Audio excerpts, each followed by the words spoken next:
NCAA men's hockey, teams, players to watch, Frozen 4 picks. The NCAA men's hockey tournament bracket is set, and this year's field is heavy on Hockey East, the Big Ten, and as usual intrigue. 10 of the 16 teams are from the two strongest conferences in the country, 6 from Hockey East, 4 from the Big Ten. Most of the usual suspects of the past few seasons are here, including conference champions Western Michigan, Minnesota State and Cornell, while two teams UConn and Bentley are in the field for the first time. Boston College and Michigan State, the top two seeds, have been at the head of the class all season, but the field is deep with legitimate contenders.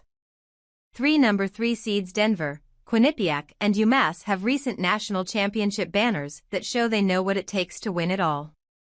And there's plenty of star power, from BC's Ryan Leonard and Michigan State's Isaac Howard to Minnesota's Jimmy Snuggerud and Denver's Zeev Byam. Regional play begins Thursday, with the regional finals Saturday and Sunday. All games will be broadcast on the ESPN family of networks and/or streamed on ESPN+.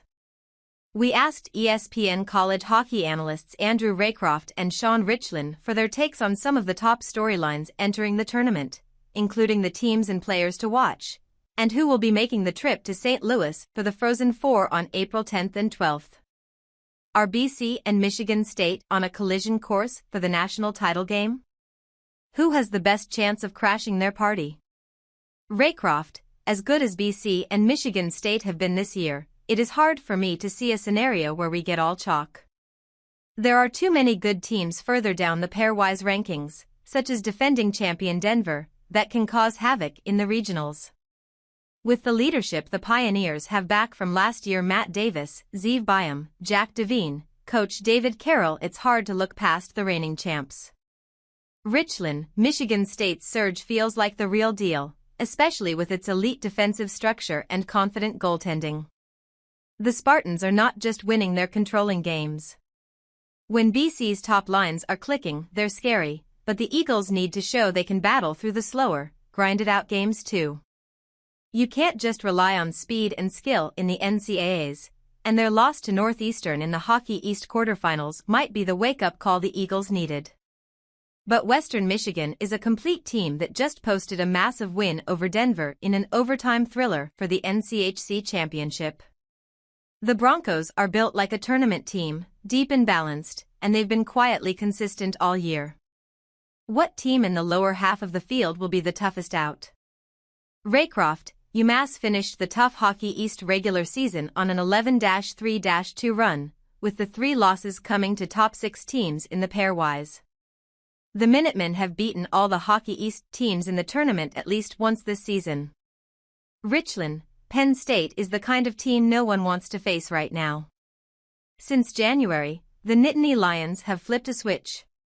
Their high-motor forecheck and aggressive puck pursuit is textbook Guy Gadowski hockey, relentless, physical and opportunistic. When PSU's forwards are flying and finishing checks, it wears teams down quickly. Maine's structure and discipline are no joke, but PSU's speed and net front chaos could really throw the Black Bears off their rhythm. Plus, being in Allentown is a massive advantage for Penn State.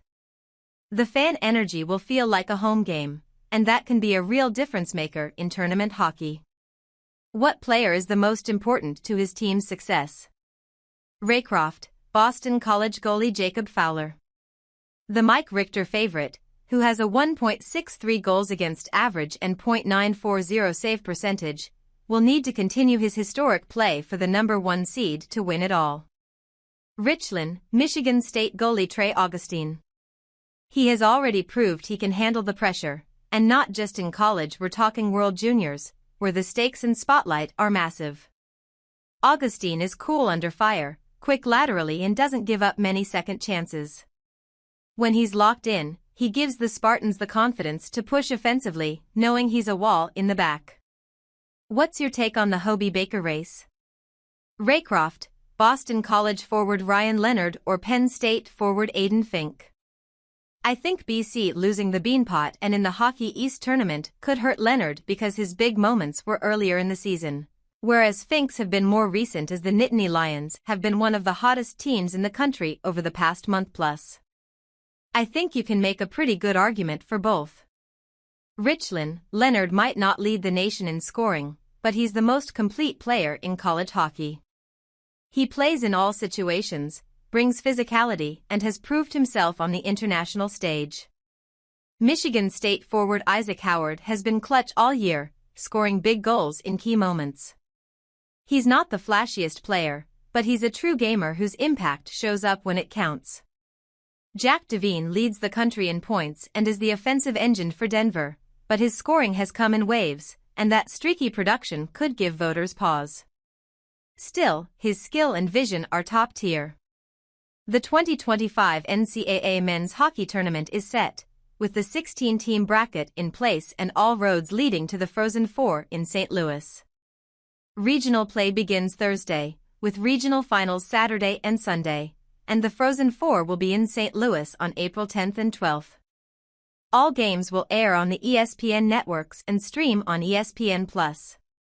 The winners of the 6 conference tournaments win automatic NCAA berths, while the top 10 at-large teams, based on the pairwise rankings, round out the field.